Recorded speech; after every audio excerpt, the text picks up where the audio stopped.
Silver ya Malawi hawana cha kuatisha Yanga CAF. Ni maneno ya mchambuzi wa soka kutokea TV3 anajulikana kwa jina la King Matena, ambapo ameweza kufungua kudai kwamba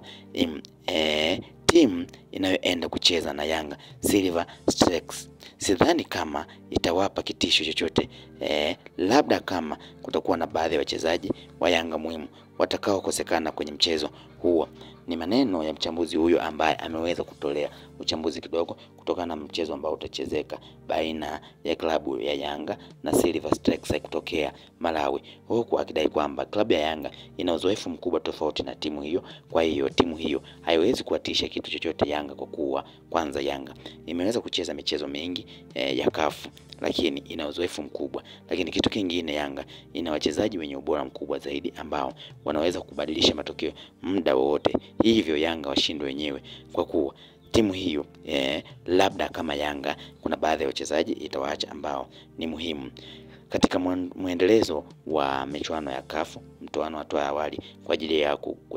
kuingia makundi. Basi klabu ya Yanga imejikuta ikikutana na timu ya Silver Strikers kutokea Malawi, ambapo mchezo utapigwa Oktoba 18 na mchezo wa marudiano utapigwa kati ya Oktoba 25, 26 na 27, ambapo mchezo huo utawafanya timu ambaye ataibuka kidedea ndiye ambaye ataingia kwenye makundi, huku chapo akipewa kubwa zaidi klabu ya Yanga kutokana na uzoefu wa hivi karibuni ambao ameupata, lakini pia kutokana na ubora wa kikosi ambacho anacho kwa sasa. Katika michuano hiyo, yoyote ambaye atapoteza mechi zote mbili, yani kwa aggregate, basi itamfanya aweze kuondoka moja kwa moja na kumwacha mwenzake aweze kuendelea na hatua inayofuata ambayo ni hatua ya makundi. Hivyo kwa kilabu timu kama Yanga itakuwa ni ngumu sana kuweza kukubali